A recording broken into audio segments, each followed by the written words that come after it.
আমি নাইটি আর তেলের ছোট বোতলটা এগিয়ে দিয়ে বললাম, শাশুড়ি, এটা আপনার জন্য। হালকা হেসে বললেন, এই বয়সে এসব জামাই? আমি মুচকি হেসে বললাম, আপনাকে দারুণ মানাবে। কিছুক্ষণ পরে তিনি সেই নীল রঙের হালকা জামাটা পরে আসলেন। আলো ছায়ার মাঝে তার উপস্থিতি একরকম অভিভূত করে দিল। পেছনে না তাকিয়ে বললেন, এইবার তেলটা দাও তো। সেদিন রাতের স্মৃতি এখনও কোথাও জমে আছে। আমার বিয়ের মাত্র 1 মাস, সবকিছু এখনও নতুন। সোহানীর সাথেই সব পরিকল্পনা, কিন্তু মনে হয় যেন অন্য এক অজানা টান আমাকে কোথাও টেনে নিয়ে চলেছে। এই প্রথম শ্বশুরবাড়ি এলাম। আগেই শুনেছিলাম আমার শাশুড়ি মানে মালতী দেবী বয়সের তুলনায় অনেকটাই স্মার্ট। বাস্তবে এসে দেখলাম সেটা আসলে বলা কমই হয়েছে।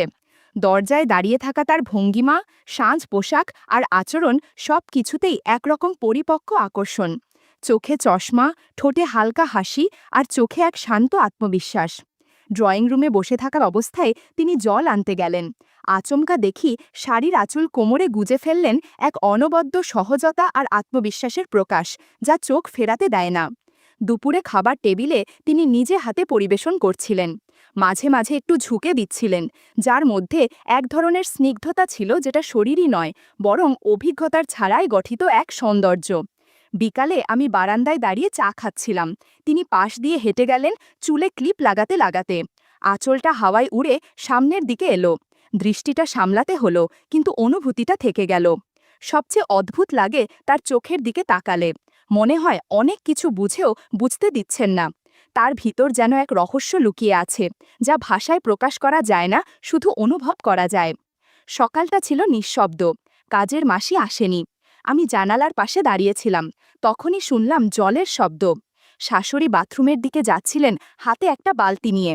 সেই দৃশ্যটাও মনে একটা দাগ রেখে গেল। তিনি একদিন পুরনো শাড়ি পরে উঠোনে কাজ করছিলেন। শাড়িটার রং মলিন হলেও যেভাবে গায়ে জড়িয়েছিলেন তা দেখে চোখ আটকে গেল। আমি বুঝতেই পারিনি কখন যেন পা বাড়িয়ে বারান্দার এক কোণে গিয়ে দাঁড়ালাম। বাথরুমের আধখোলা দরজার ফাঁক দিয়ে ভেতর থেকে পানি পড়ার শব্দ, কাপড় কাচার ছিটে ফোটা আওয়াজ, সব কিছু মিলিয়ে একরকম নিঃশব্দ টান তৈরি হচ্ছিল। বাইরের আলোয় ভেতরে তার ছায়া পড়ছিল দেয়ালে। কখনো হাত তুলছিলেন, কখনো নিচু হচ্ছিলেন, আর সেই ছায়া দেয়ালের গায়ে নরমভাবে নড়ছিল। হঠাৎ একসময় তিনি পেছনে ফিরে তাকালেন। চোখে চোখ আটকালো মাত্র এক মুহূর্তের জন্য, কিন্তু মনে হলো যেন অনেক অজানা কথা বলে গেল সে দৃষ্টি। তারপর ধীরে দরজা বন্ধ করে দিলেন। আমি পিছিয়ে এলাম, কিন্তু বুকের ধকধক কমছিল না।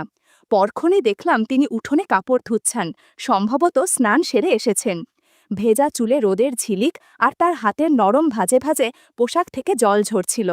একটি হালকা বেগুনি ব্লাউজ হাতে নিয়ে যখন তিনি কাঁদছিলেন, সেটা এমনভাবে জলে ডুবে উঠছিল যেন এক পরিপক্ক রুচির ছোঁয়া রয়েছে তাতেও। ছোট হাতা, সুন্দর কাটা গলা, পেছনের লাইনে হুকগুলো, সব মিলিয়ে নান্দনিক সূক্ষ্ম এক শৈলী। তিনি একটু সরে যেতেই আমি চুপি চুপি গিয়ে ব্লাউজটি হাতে নিলাম। নরম ভেজা কাপড়ে হালকা আতরের গন্ধ ছিল। জানি এটা ঠিক হয়নি, কিন্তু সে মুহূর্তে আমার মধ্যে এক অদ্ভুত টান তৈরি হয়েছিল। সেটা কি শুধুই কৌতূহল, নাকি তার অনেক গভীর কোনো অনুভব? সেই রাতে ঘুমাতে গিয়ে বারবার মনে পড়ছিল তার চোখের সেই মুহূর্তের তাকানো। না বলা কথাগুলো যেন মাথার ভেতরে গুঞ্জন তুলছিল। সকাল থেকে মেঘলা ছিল আকাশ। হঠাৎ বৃষ্টির মধ্যে শুনি উঠোনে কিছু একটা পড়ে যাওয়ার শব্দ। গিয়ে দেখি তিনি পিছলে পড়ে গেছেন। আমি আর সোহানী মিলে তাকে ঘরে তুললাম। তাকে ধরার সময় তার কাছাকাছি এসে বুঝলাম শরীরের উত্তাপ কি কেমনভাবে প্রভাব ফেলে মনে। সোহানী তখন তোয়ালে আনতে ব্যস্ত, আর আমি শুধু অনুভব করছিলাম কিভাবে কোনো সম্পর্ক ধীরে ধীরে অন্য মাত্রা নিচ্ছে। সন্ধ্যায় ব্যথাটা বাড়ায় সোহানী বলল, তুমি একটু তেল মালিশ করে দাও না। আমার হাতে তো মেহেদি দেওয়া, আমি বললাম, একটু ইতস্তত করে। শাশুড়ি হালকা হেসে বললেন, জামাই যখন পাশে আছে চিন্তা কি? তিনি মেঝেতে বসে শাড়ির পাটটা একটু তুলে সামলে নিলেন। আমি তেল হাতে নিয়ে কোমরের পাশে আলতোভাবে মালিশ শুরু করলাম। তার ত্বকে একটা উষ্ণতা ছিল যেটা ছুঁয়ে বোঝা যায়। ধীরে ধীরে পিঠের নিচের দিকে তেল দিতে দিতে সময় কেমন করে যেন থেমে গেল। তিনি চুপচাপ ছিলেন, শুধু নিঃশ্বাসের ছায়া যেন ঘরের বাতাসে মিশে যাচ্ছিল। প্রায় ঘণ্টাখানেক পরে আমি হাত ধুয়ে নিলাম। তিনি তখন চোখ বন্ধ করেছিলেন, মুখে প্রশান্তির ছাপ। শুধু বললেন, আরাম পেয়েছি। সেই শান্ত মুখ, হালকা হাসি আর চোখের চাউনিতে এক গভীরতা ছিল যা ভাষায় বলা যায় না। আমি চুপচাপ নিজের ঘরে ফিরে এলাম। সোহানী ঘুমিয়ে পড়েছে, কিন্তু আমার মনে তখনও ভাসছে শাশুড়ির চোখের সেই গভীর দৃষ্টি আর তেলের উষ্ণতা। রাতটা কাটল অস্থিরতায়। সেটা যেন কোনো চাওয়ার জন্য না, বরং এক ধরনের টান যেটা কোথাও আটকে দেয় মনকে। সকালে উঠেই দেখি চারপাশে বৃষ্টির ছাপ, উঠোনে জল জমে আছে, শাশুড়ি ভিড়ে হাঁটছেন, কিন্তু কাজ থেমে নেই। হঠাৎ দেখি তিনি আমার ঘরের দরজার সামনে থমকে দাঁড়ালেন, হাতে সেই বেগুনি ব্লাউজ। তিনি কিছুক্ষণ চুপ করে থেকে বললেন, জামাই, এটা তোমার ব্যাগে কিভাবে এলো? আমি থতমত খেয়ে মাথা নিচু করে ফেললাম। তিনি কিছু না বলে হাসলেন, চোখে যেন কৌতুক লুকানো। এই ব্লাউজটা কাল ধুতে দিয়েছিলাম, ভেবেছিলাম হারিয়ে গেছে, এখন দেখি কারো মনে গেঁথে গিয়েছিল বোধহয়। তিনি বললেন হালকা স্বরে। পরে আবার বললেন, আজ রাতে কথা হবে, যদি তোমার বউ ঘুমিয়ে পড়ে। দরজাটা খোলা রাখতে পারো, আলোটা একটু মৃদু করো। রাত গভীর হলে আমি আস্তে উঠে এলাম। সোহানী ঘুমিয়ে, আমি হালকা পায়ে এগোলাম শাশুড়ির ঘরের দিকে। দরজাটা খোলা, আলো মৃদু। ভেতরে গিয়ে দেখি জানালার পাশে বসে আছেন তিনি, পরনে সেই পরিচিত ব্লাউজ ও সাধারণ সুতির শাড়ি, কিন্তু যেভাবে তিনি বসেছিলেন তাতে চোখ সরিয়ে নেওয়া কঠিন। তার চোখে ছিল এক নির্লিপ্ত দৃঢ়তা, না বলা কিছু যেটা শুধু অনুভব করা যায়। ঘড়ির কাঁটা এগোচ্ছিল, কিন্তু মনে হচ্ছিল সময় থেমে গেছে, কিন্তু ঘরের ভেতর যেন সময় থেমেছিল। নরম আলো, নিঃশব্দ চাহনির মৃদু খেলা, সবকিছু মিলিয়ে একটা অদ্ভুত আবহ তৈরি হয়েছিল। সেদিন রাতে কোনো কথা হয়নি, কিছুই জোর করে নয়, কেবল চোখে চোখে এক সম্মতিবোধ আর উপস্থিত মুহূর্তের এক ধরনের আত্মসমর্পণ। পরদিন জানতে পারলাম বিয়েবাড়িতে যাবার পরিকল্পনা। আমি আর সোহানী তো যাচ্ছি, সঙ্গে যাবেন শাশুড়িও। গাড়িতে তিনজন পাশাপাশি বসার ব্যবস্থা, আমি জানালার পাশে, মাঝখানে সোহানী, অন্য পাশে শাশুড়ি। শাশুড়িকে সেদিন দেখেই চোখ আটকে গেল। হালকা কাজ করা রঙিন শাড়ি, যেন শরতের নরম রোদ গায়ে মেখে এসেছে। পরিপাটি সাজ, কিন্তু একরকম অনায়াস সৌন্দর্য ছিল তার চলনে। আচমকা জানালা দিয়ে বাতাসে তার আঁচল উড়ে গিয়ে পেছনের অংশ খানিকটা দৃশ্যমান হয়ে পড়ে। তাতে কোনো সাজগোজ ছিল না, কিন্তু এক ধরনের বিশুদ্ধ রুচির ছাপ ছিল, নরম আলোয় যেন এক মুহূর্তের কবিতা। তিনি চোখের কোণে তাকিয়ে হেসে বললেন, সব দেখা বলা যায় না জামাই। তার স্বরে ছিল স্থিরতা, কিন্তু সুরে কেমন যেন একটা গভীরতা। বিয়েবাড়ির সারাদিনের কোলাহল, আলোর ঝলকানি আর সবার ব্যস্ততার মাঝেও আমি যেন আটকে ছিলাম সেই এক মুহূর্তেই। মনে হচ্ছিল তার প্রতিটি ভঙ্গি যেন বোঝাতে চাইছে, সবকিছু যেমন দেখা যায় তেমন নয়।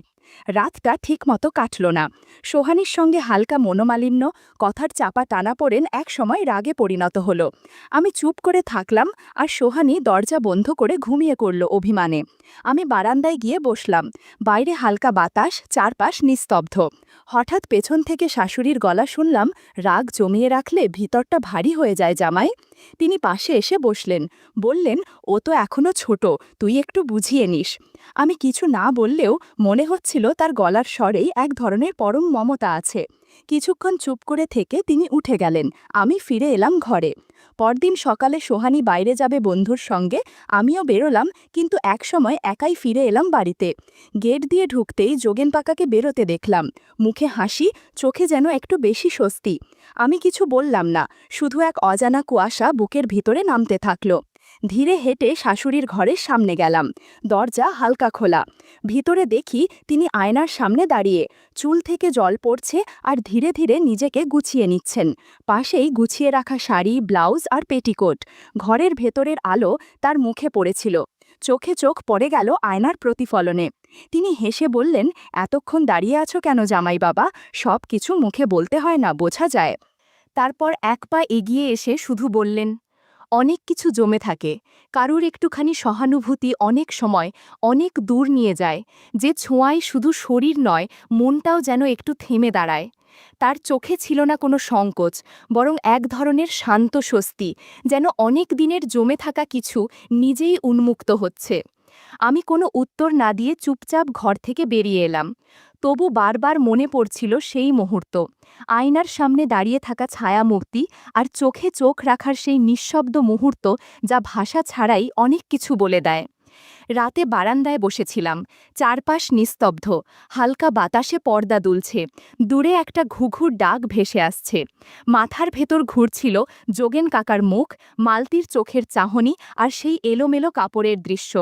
কিন্তু আশ্চর্য, আমি ক্ষোভ বা হিংসা কিছুই অনুভব করছিলাম না, বরং মনে হচ্ছিল আমি এই অদ্ভুত পরিস্থিতির অংশ হয়ে গেছি, নীরব তবু গভীরভাবে জড়িয়ে। রাত বাড়ছিল, সোহানীর পাশেই শুয়েছিলাম, তবু ঘুম আসছিল না।